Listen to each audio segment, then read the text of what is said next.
this one's going to be our Mini ITX CE9 Z390 CGIW. Have you, I have the, I believe that's, isn't that the sample that I have, the one that you guys sent me? I believe so, yes. Yeah. Have you made any improvements on the BIOS since we spoke? Because was that you that I was talking to with my 9900K? I believe we were over. Was it over the phone? Or was it email? Yeah, it was over email. Email, yeah. But I know that BIOS was a little hard to navigate, and at first the way the voltage was working, it wasn't. It's going to be the X11 SPA TF model.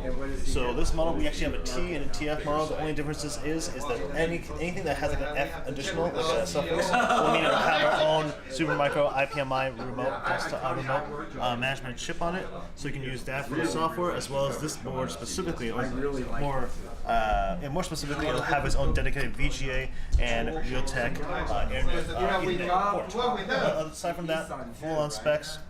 Ready for the Xeon SP processor. We are actually doing whatever we can to get ready for the latest, let's say the Xeon W3175X when it does come out. Hopefully we're still waiting on the sample so we can actually have it, see if it does work, and if it doesn't, we'll want to tweak it so it will.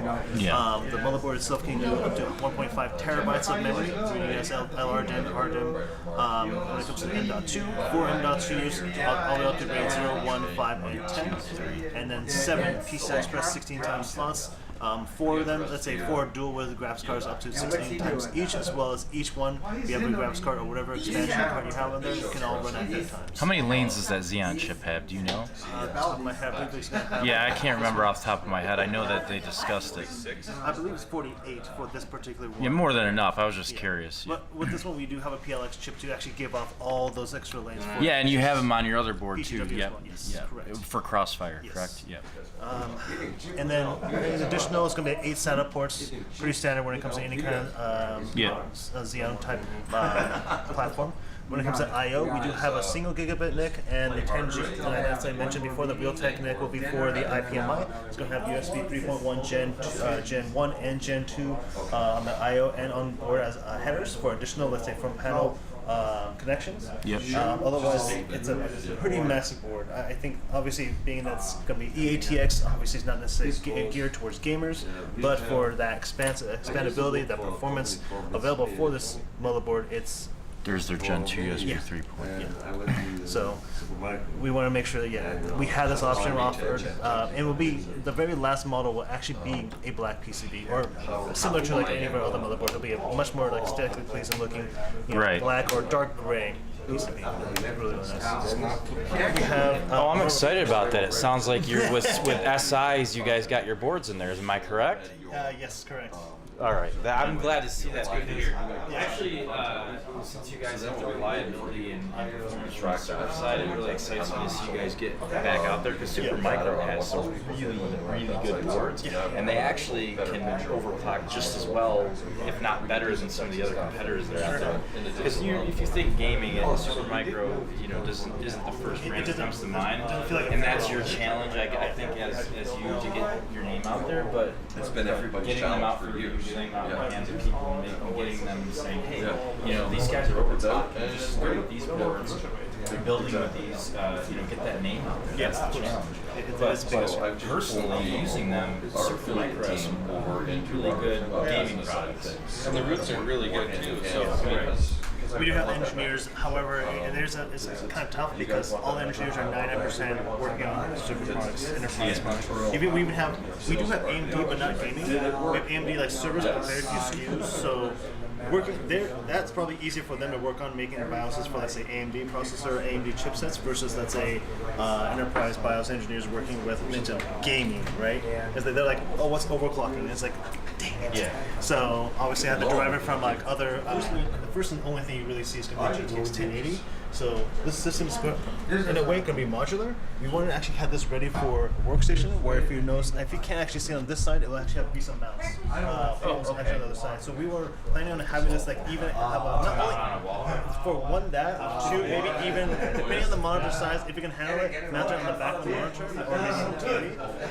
But also just generally have a small footprint enough to be able to do that. So we were thinking about, since it's such an early sample model that we have, at least on the chassis, the functionality of the chassis is not just to hold all the components. So we can actually even open this up and actually just remove it and just have a panel. So it'll just be a system without a graphics card. So you can just, remove it, or if you want to upgrade, man, we can put that in. The only issue is that it's only running like a very limited power supply, Flex ATX power supply, and size-wise, we can actually put anything, nothing bigger, or the same size or bigger than the 2080 Ti, which I'm not sure if that's a huge bad thing. You can go ahead to 2080, no problem. But just a TI is that slight bigger size, it won't be able to fit. Yeah, that's testing, right? That's, again, very, very early sample. We're going to use water cooling or air cooling, depending on what the customer needs. We can customize it as much as you like. We can add this as an add-on for an upgrade later on. Doesn't have to be on the same purchase at the same day. So lots of options. The modular option is like the big, big selling point on this guy. The next up is going to be our Z390 CGIW. That's going to be our mini ITX offering when it comes to the Z390 chipset. Going to be able to not only use the latest 8th generation, but 9th generation, all the way up to the i9 900K. But it will also have able to fit as much as 32 gigabytes of DDR4 memory and a full-on size graphics cards. Even the GTX 2080 Ti will work in this board. Note that it does have two M.2s, but one will be actually up here over the logo, as well as on the back of the board will have the M.2 slot there as well.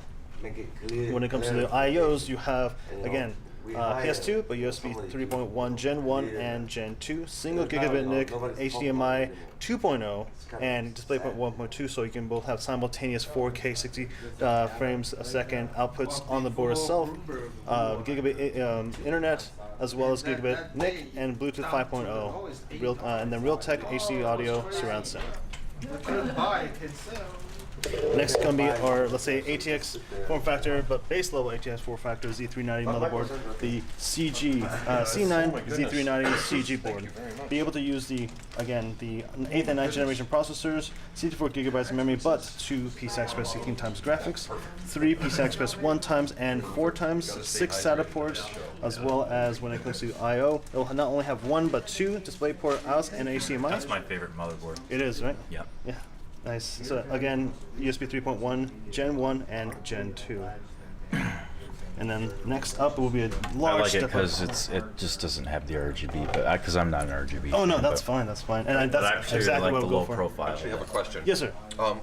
You'd mentioned, I think on the last one, HDMI 2.0. Correct. This one will have this one, and when it comes to our Z390 boards, this one and this one will have HDMI 2.0 built in. Yes. 2.1's now the thing, though, is it not?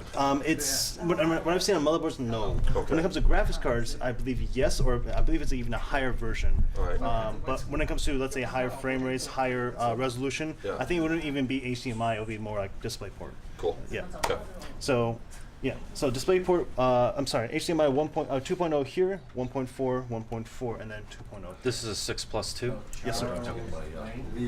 And then so the next step up after the CG will be CGW. So this is actually a huge upgrade from this. Aside from just the ports are almost identical when it comes to memory, the M.2s and the, let's say, PCI Express slots. But we also have, let's say, built-in wireless, which the CG does not. It'll have the HDMI 1.4, DisplayPort 2.0, but not just a single gigabit NIC, but also a 10 gigabit NIC on it.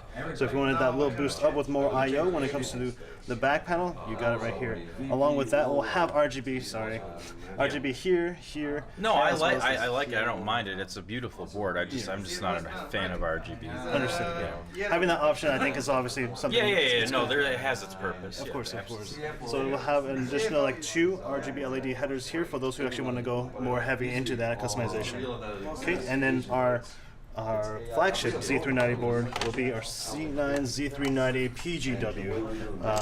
So it's basically almost on its league of its own. We actually even announced about less than 5 days ago, confirmed on hwbot.org, that it was this board that we were able to overclock an i9 900K via liquid nitrogen to 7.511 gigahertz. That's amazing. So for that specific cooling method, we're number one. Don't want to say anything about the actual number one altogether, which is actually through liquid helium. But when it comes to liquid nitrogen, yes, we're number one. So for that, I think this is going to be, in a way, the fastest motherboard out there on the planet for liquid nitrogen cooling. But otherwise, 64 gigabytes of memory, but 4 PCI Express 16 time slots with a PLX chip to actually get all those lanes. 2 M.2s with their own heat spreaders. Not only does it have 6 SATA ports, but also 2 U.2s. Again, mentioning that many other competitors not only have one, but maybe even have none. There's very few, or actually I think none, even for the Z390 chipset, even 3 generations prior, all the motherboards out there don't have anything to combat this. No one has 2 U.2s. And it has its on and off buttons on here too. These ones will have it too, but there's actually a bit more low profile down here. So it's going to be more lower profile.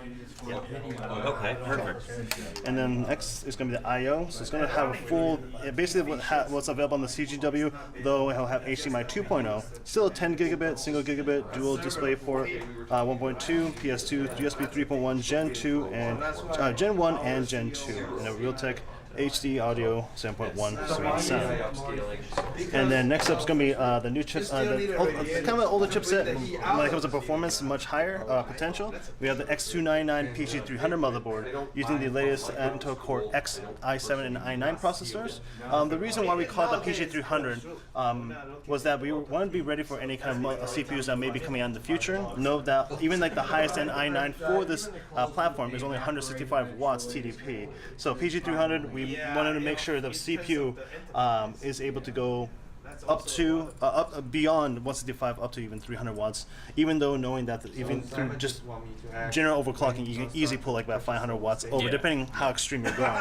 Otherwise, on top of that, double the amount of memory available on this board, up to 128 gigabytes DDR4, 4 PCI Express 16 time slots, 2 M.2s, 2 U.2s, again similar to the Z390, 6 SATA ports, and the I/O will be very, very slim. It has USB 2.0, 3.1, Gen 1, and Gen 2, 10 gigabit NIC, and a single gigabit, along with full HD audio. Okay, we have the PG300F, which is going to be almost the same thing.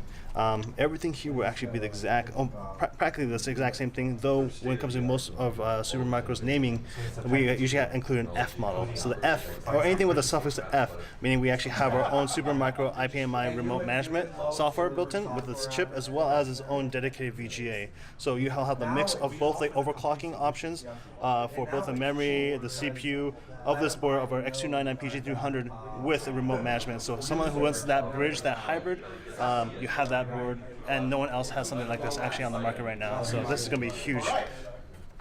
Okay.